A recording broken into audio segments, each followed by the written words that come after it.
चलिए आज हम पैसिव वॉइस देखते हैं। और पैसिव वॉइस जैसा कि आप जानते हैं टेंस जैसे ही होते हैं, केवल इनमें कहने का तरीका बदल जाता है। यदि हम किसी बात को जोर दे के देना चाहेंगे या काम पर जोर देकर के बात करना चाहेंगे तो वहाँ पर हम पैसिव वॉइस का प्रयोग करते हैं। चलिए सबसे पहले पैसिव वॉइस पे देखते हैं कि पैसिव वॉइस की टेबल क्या होती है। पैसिव वॉइस की टेबल क्या लिखी हुई है, देखिए। पैसिव वॉइस में भी 3 टेंस होते हैं, प्रेजेंट, पास्ट और फ्यूचर। इसके 3 भाग होते हैं। इसमें परफेक्ट कंटिन्यूअस नहीं होता है, ध्यान रखिए। पैसिव वॉइस में परफेक्ट कंटिन्यूअस नहीं होता है। तो प्रेजेंट इंडेफिनिट की पहचान क्या दी हुई है? पहचान टेंस जैसी ही होगी, आप टेंस के चार्ट से देख सकते हैं। प्रेजेंट इंडेफिनिट में हेल्पिंग वर्ब क्या होगी? Is, are, am. Present continuous में हेल्पिंग वर्ब क्या होगी? Is, are, am plus being. Present perfect में क्या हेल्पिंग वर्ब होगी? Has been, have been. Past indefinite में वाज और वर। पास्ट कंटिन्यूअस में वाज वर के साथ बीइंग का प्रयोग होगा। पास्ट परफेक्ट के साथ है हैड बीन। और पास्ट परफेक्ट फ्यूचर इंडेफिनिट में will be, shall be. Future continuous का नहीं होता है। और फ्यूचर परफेक्ट कंटिन्यूअस में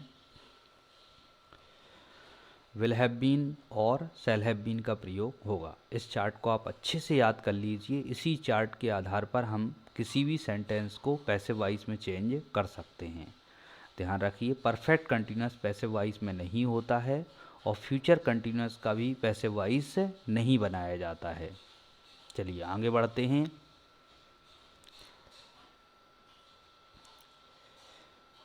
कुछ एग्जाम्पल लेते हैं।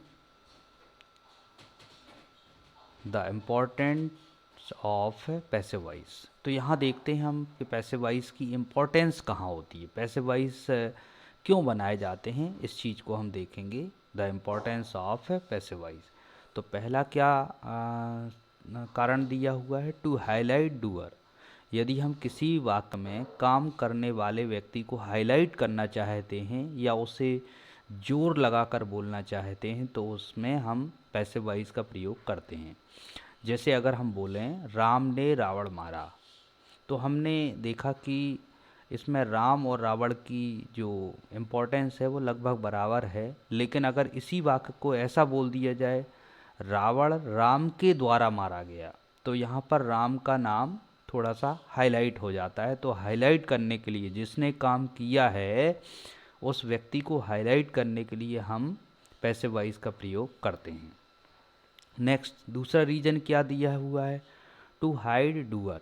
यदि हम काम करने वाले व्यक्ति का नाम छुपाना चाहते हैं तो भी हम पैसिव वॉइस का प्रयोग करते हैं। जैसे कि हम यदि घर में किसी भाई बहन से या किसी से भी कोई काम गड़बड़ हो जाता है, यदि हम उस व्यक्ति का नाम नहीं बताना चाहते हैं तो हम पैसिव वॉइस लगाएंगे। जैसे कि फॉर एग्ज़ाम्पल मेरे भाई ने गिलास तोड़ दिए। अगर इसी बात को किसी को बताना है तो अपन ऐसा भी बोल सकते हैं गिलास टूट गए। किसके द्वारा टूटे, हमने नहीं बताया। तो इसका मतलब है काम करने वाले व्यक्ति को छुपाना चाहते हैं या उसको बचाना चाहते हैं तो हम डूअर का छुपा सकते हैं, डूअर को छुपा सकते हैं पैसिव वॉइस का प्रयोग करके। चलिए तीसरा रीज़न देखते हैं। To ignore doer. यदि हम डूअर को इग्नोर करना चाहते हों, यदि काम करने वाले व्यक्ति को हम नज़रअंदाज करना चाहते हों तो हम पैसिव वॉइस का प्रयोग करेंगे, क्योंकि डूअर वहाँ ज़रूरी नहीं है कि दिया जाए। चौथा पॉइंट क्या है? To give emphasis on work. यदि हम किसी वाक्य में काम पर ध्यान खींचना चाहते हों, यदि काम पर हम किसी को हाईलाइट करना चाहते हों तो हम वहाँ पैसिव वॉइस का प्रयोग करेंगे। जैसे कि उसने शादी में खाना बनाया, तो हम उस व्यक्ति को थोड़ी हाईलाइट करना चाहते हैं कि जिस व्यक्ति ने खाना बनाया। हम ये केवल बोलना चाहते हैं खाना शादी में बनाया गया। तो खाने की इम्पोर्टेंस बताने के लिए हमने पैसिव वॉइस का प्रयोग किया, क्योंकि एक्टिव वॉइस में हमें उस व्यक्ति को पहले लिखना पड़ता है जिसने काम किया, और पैसिव वॉइस में हम उस बात को पहले लिखते हैं जो कि हुई है, या जो काम को पहले लिखते हैं जो कि पहले हुआ है। चलिए नेक्स्ट देखते हैं, rules for passive voice change. तो हम यहाँ देखेंगे कि पैसिव वॉइस को चेंज करने के रूल्स क्या होते हैं, कैसे हम किसी वाक्य को पैसिव वॉइस में चेंज कर सकते हैं। सबसे पहला क्या है, सब्जेक्ट इनटू ऑब्जेक्ट। सबसे पहले हम सब्जेक्ट को ऑब्जेक्ट में चेंज करते हैं, ऑब्जेक्ट इनटू सब्जेक्ट, और हम ऑब्जेक्ट को सब्जेक्ट में चेंज करते हैं। Helping verb according to the subject. Helping verbs जो भी होगी वो अकॉर्डिंग टू द सब्जेक्ट लगाई जाएगी, अर्थात जो भी टेंस चल रहा होगा पैसिव वॉइस की सहायक क्रिया उस टेंस के अकॉर्डिंग, उस सब्जेक्ट के अकॉर्डिंग लगा दी जाएगी। वर्ब इन थर्ड फॉर्म, ध्यान रखिए पैसिव वॉइस में हमेशा वर्ब थर्ड फॉर्म में लिखी जाती है, अर्थात आईएनजी फॉर्म, सेकेंड फॉर्म, ये इत्यादि इसमें नहीं आते हैं। चलिए नेक्स्ट देखते हैं, कुछ एग्जाम्पल लेते हैं। फर्स्ट एग्जाम्पल है ही हैज़ टेकन फूड। अब देखिए ही हैज़ टेकन फूड, अगर हम इस सेंटेंस को देखें तो इसमें ही क्या है, सब्जेक्ट, ये सब्जेक्ट है, और टेकन क्या है, वर्ब इन थर्ड फॉर्म, और फूड क्या है हमारा ऑब्जेक्ट। तो यदि हम पैसिव वॉइस बनाएंगे इसका तो फूड आगे आ जाएगा, और help verb food has been, देखिए हेल्प वर्ब क्या हो जाएगी, हैज़ बीन, और वर्ब का third form taken by me, sorry me यहाँ गलती से लिखा हुआ है, तो मी ना आके क्या आ जाएगा यहाँ पर, ही का क्या हो जाएगा, हिम, तो यहाँ पर हिम कर लेना, सॉरी यहाँ पर हो जाएगा हिम, इस तरीके से हिम कर लेना है यहाँ पर। नेक्स्ट देखते हैं, बाय हिम, ही का क्या हो जाता है, him. She does her work. अब देखिए इसमें क्या है, सी क्या है, सब्जेक्ट, सी सब्जेक्ट है, और हर वर्क क्या है, ऑब्जेक्ट, तो हर वर्क आगे आ जाएगा, तो हर वर्क आगे आ जाएगा, तो क्या आंसर बनेगा, हर वर्क, और प्रेजेंट इंडेफिनिट का वाक्य है इसलिए इस सहायक क्रिया लगेगी, और डू का थर्ड फॉर्म क्या हो जाएगा, डन, और सी का क्या हो जाएगा, बाय हर। चलिए नेक्स्ट देखते हैं, आई फिल्ड वाटर यस्टरडे।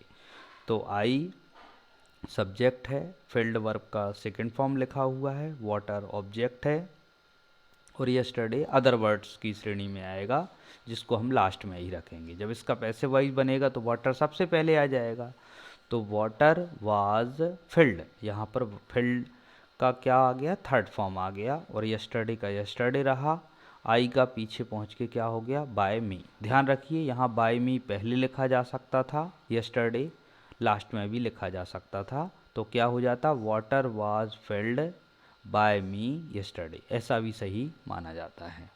चलिए नेक्स्ट देखते हैं, नोट। अब यहाँ कुछ महत्वपूर्ण नोट दिया हुआ है। तो पैसिव वॉइस बनाते समय केवल वाक्य का कहने का तरीका बदला जाता है, उसका अर्थ नहीं बदला जाता है, ध्यान रखिए। जैसा वाक्य होता है वैसा ही उसका पैसिव वॉइस बनाया जाता है। चलिए इसमें सबसे फर्स्ट नियम क्या है, सिंपल सेंटेंस का सिंपल ही पैसिव वॉइस बनाया जाता है, अर्थी वाक्य में क्या और नहीं ना लगे हों तो जो पैसिव वॉइस बनेगा उसको भी सिंपल ही बनाया जाएगा, उसमें प्रश्नवाचक और नकारात्मक वाक्य नहीं होना चाहिए। नेक्स्ट क्या है, इंट्रोगेटिव सेंटेंस का इंट्रोगेटिव पैसिव वॉइस बनाया जाता है, अर्थात प्रश्नवाचक वाक्य, इंट्रोगेटिव मीन्स प्रश्नवाचक, प्रश्नवाचक वाक्य का पैसिव वॉइस भी प्रश्नवाचक बनाया जाता है।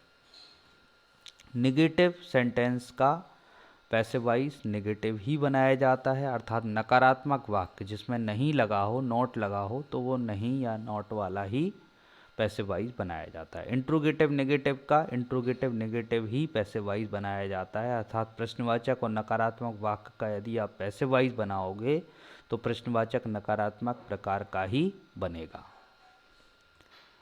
नेक्स्ट देखते हैं, कुछ एग्जाम्पल लेते हैं यहाँ पर। फर्स्ट एग्जाम्पल है he has not spoken English. तो देखिए ही यहाँ सब्जेक्ट है, स्पोकन यहाँ वर्ब का थर्ड फॉर्म है, इंग्लिश यहाँ ऑब्जेक्ट है। तो इंग्लिश को आगे रख लेंगे अपन। तो इंग्लिश के अनुसार कौन सी सहायक क्रिया लगेगी? Has been. तो कैसे बनेगा? English has not been. ध्यान रखिए, हैज़ बीन को एक साथ नहीं लिखा जा सकता है। नॉट हमेशा वर्ब, हेल्पिंग वर्ब के फर्स्ट रूप के बाद आती है। तो हैज़ के बाद नॉट आएगी, फिर उसके बाद बीन को लिखा जाएगा। तो English has not been spoken by him. Next एक और एग्जाम्पल देखते हैं। Was she doing your work. ये इंट्रोगेटिव सेंटेंस है, तो इसमें क्या किया जाएगा? वाज बीइंग का प्रयोग किया जाएगा। तो योर वर्क के अनुसार क्या आना चाहिए? Was being. तो was your work being done by her. इस तरीके से हो गया। चलिए नेक्स्ट एक और एग्जाम्पल देखते हैं। Had he not played this game. तो इसमें भी ये देखिए इंट्रोगेटिव भी है और नेगेटिव भी है। तो इसमें क्या लगेगी? हैड बीन सहायक क्रिया लगेगी। कैसे लगेगी? Had this game not been, had this game not been played by he का क्या हो जाएगा? हिम हो जाएगा। इस तरीके से बाय हिम। तो इस तरीके से हम इस वाक्य का पैसिव वॉइस बनाएंगे।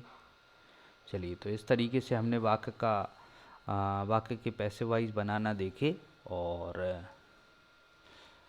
आई होप आपको पैसिव वॉइस अच्छे से समझ में आए होंगे। आप इस वीडियो को बार बार देखें और कोशिश करें कि पैसिव वॉइस को अच्छे से समझ लें, जिससे आपको पैसिव वॉइस बनाने में दिक्कत ना आए। इसका अगला पार्ट, पैसिव वॉइस का अगला पार्ट कुछ ही दिनों में मैं फिर से अपलोड करूँगा। तो इस चैनल पर बने रहिए। इस चैनल को यदि आपने सब्सक्राइब ना किया हो तो सब्सक्राइब कीजिए और आप कमेंट ज़रूर कीजिए, क्योंकि कमेंट के आधार पर मुझे समझ में आएगा कि आपको क्या दिक्कतें आ रही हैं, किस तरीके का वीडियो आप चाहते हैं और क्या इम्प्रूवमेंट आप चाहते हैं। Thank you very much. आप अपने फ्रेंड्स को भी शेयर कीजिए ये वीडियो। फिर मिलते हैं। Thank you very much.